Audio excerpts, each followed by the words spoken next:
So, today's April Fool's, and you guys voted for a what if for me to do.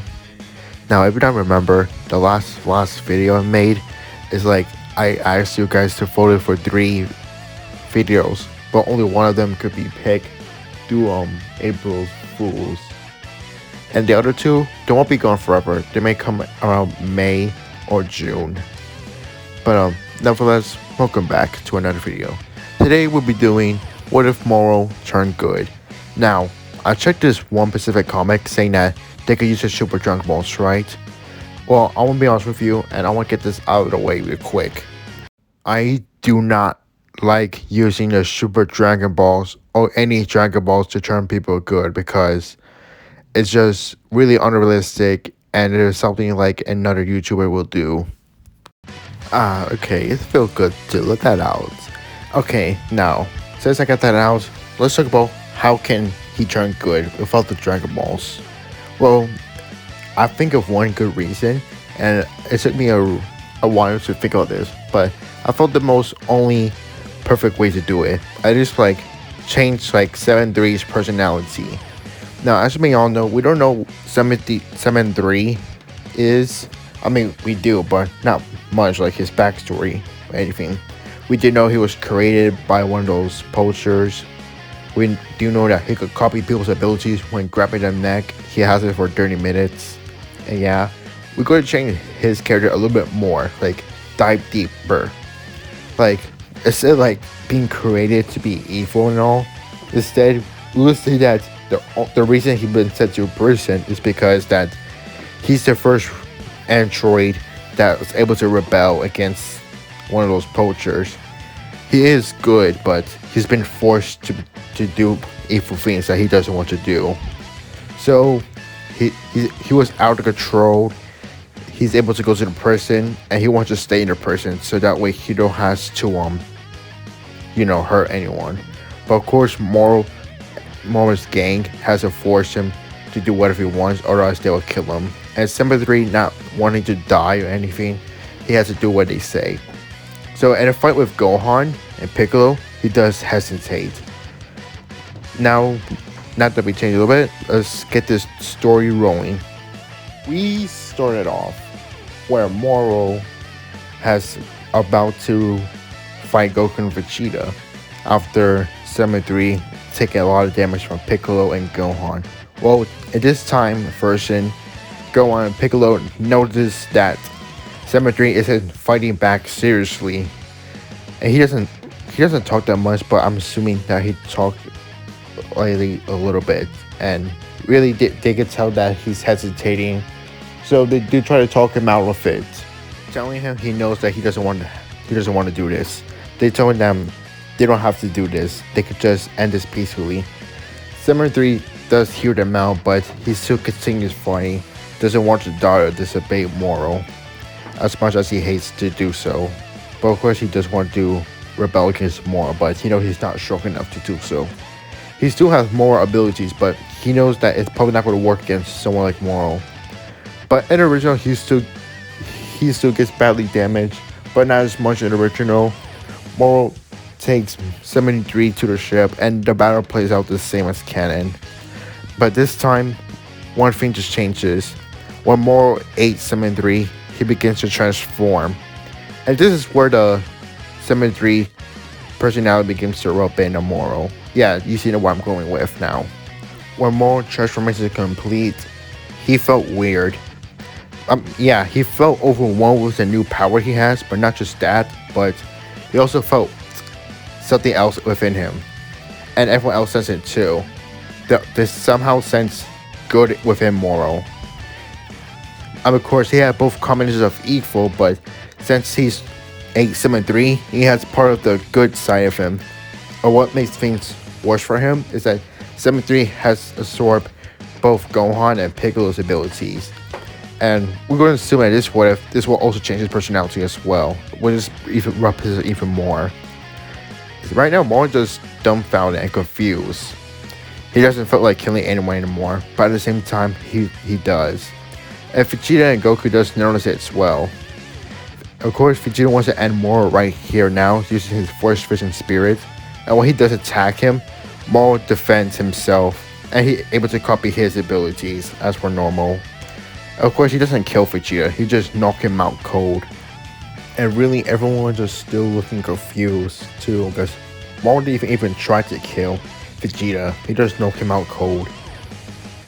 Early Moro just standing in the sky just looking at himself, thinking what to do. Goku being Goku, he flies towards Moro, and he asks Moro what's going on with him, at which Moro says that he doesn't know himself. He absorbed 73 like he wanted to, so he could gain more power and abilities to gain the upper hand. But it turns out, he didn't realize that 73 was actually a pure-hearted person. And that kind of rubbed his face all over it too. I mean, of course, Moro's not insanely good, but he's not insanely evil either. It's a 50-50. At which Moro doesn't really know what to do. Since he now has a good heart, well, half of it currently. Because like I said, we're not gonna try to make instantly good because that's not something we will do. He's still evil, of course. Right now, Goku said that the only thing Moro could do is that he had to go back to the prison. However, this does upset Moro, and he challenged Goku to a fight. He still has that personality. Goku, like you know, he fights Moro, but of course, that it wasn't even a battle at all. It was just a beat down from Moro. I wish Goku still tried to talk him out of it. Eventually, Mirage does arrive and try to save Goku's butt.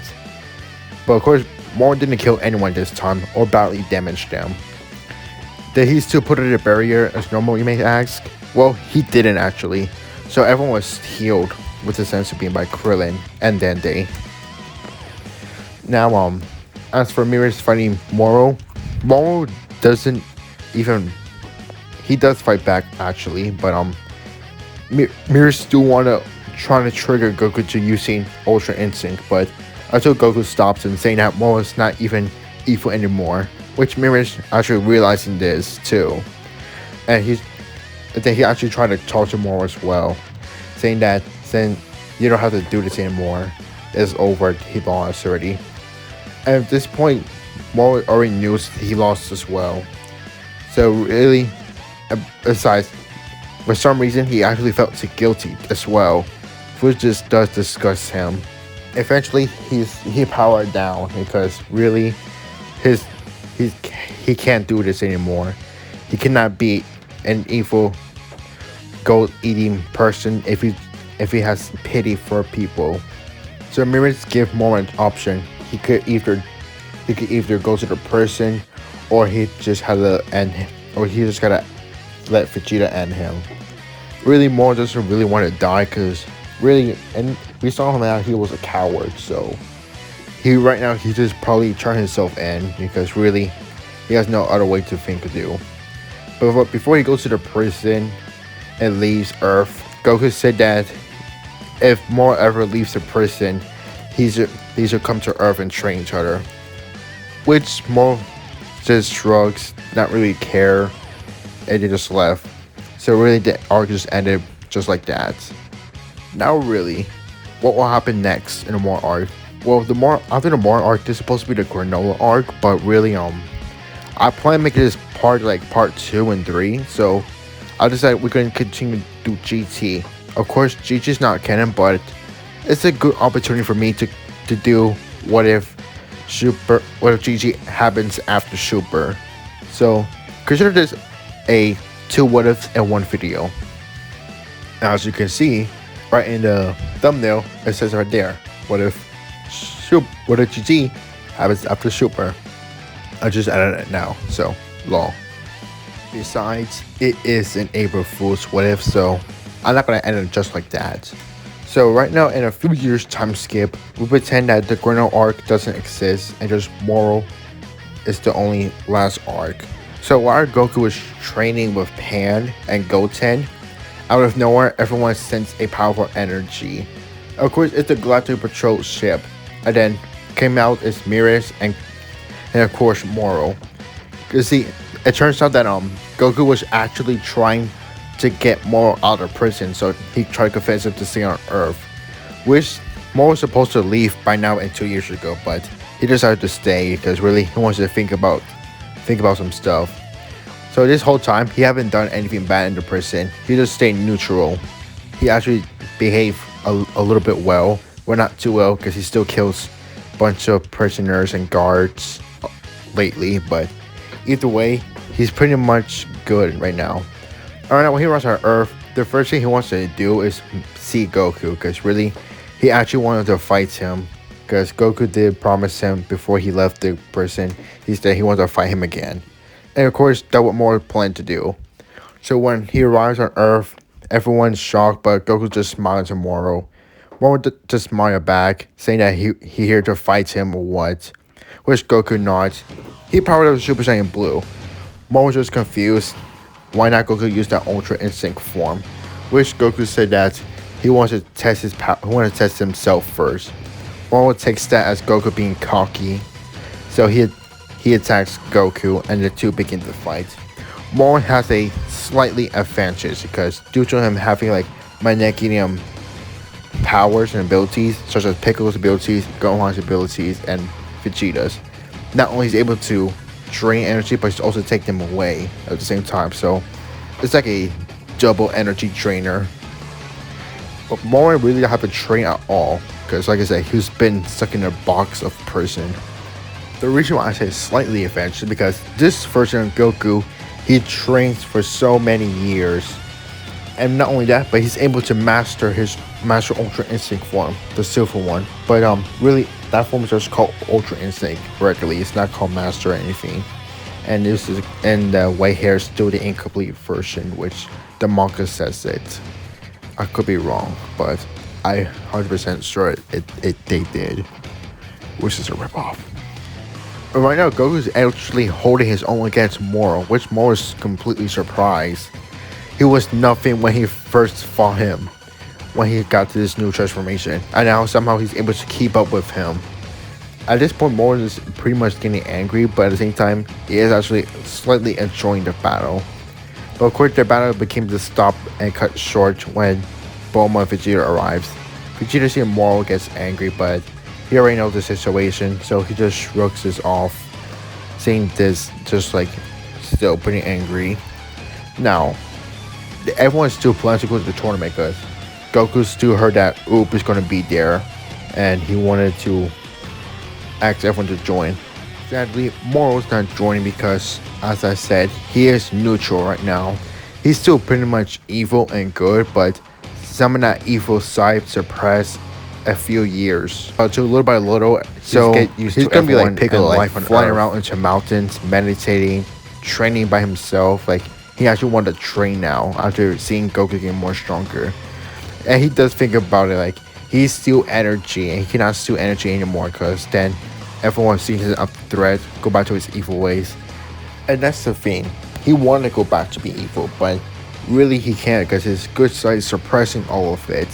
And if he does anything bad, it's too late to turn back. And he has to go back to his evil ways. And really, he had really not no choice. He has to try to use his good side as much as he hates it. It disgusts him thinking of that. But really, he can't do anything right now. The only thing he could do is just try to train and just suck it up. Right now in the tournament, things go actually a little bit different. Goten and Trunks, this time version, they actually do train. As for Pan, as for originally, she does train, and we did see her train and get strong, so I'm assuming she'll get stronger too. And this first event, she's way stronger than before at the end of C. She's able to have Super Saiyan God, because since she's trained with her grandpa, aka Goku, a lot, she's able to get some God Ki within from him. And this allows her to go Super Saiyan God, which I wish she has. But hey, she wasn't introduced as a kid or a teenage when on Super yet. Maybe in the future she will have the form, but who knows. So the whole tournament will play the same, which Goku will fight Oob, which Goku has to suppress himself heavily, and he will fight Oob, and well, the battle was the same with Goku leaving everyone to train Oob.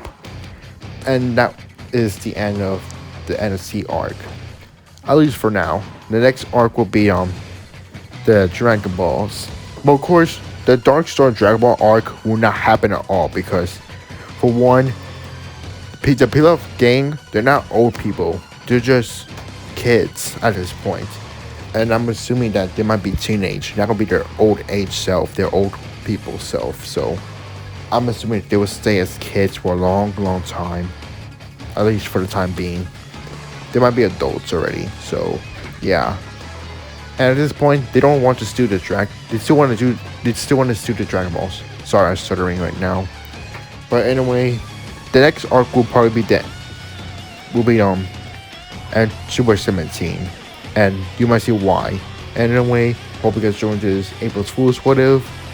Like I said, April Fool's What If, do not take this too much seriously because I know it's really unrealistic because that's the only way I can think of how Moro could turn good without using the Dragon Balls. This is the only way I could think of. Of course, we all know that Moro cannot turn good at all, but really, when he turned to his final form, he was a bit of a coward when he finally Ultra Instinct Goku. But yeah, bye.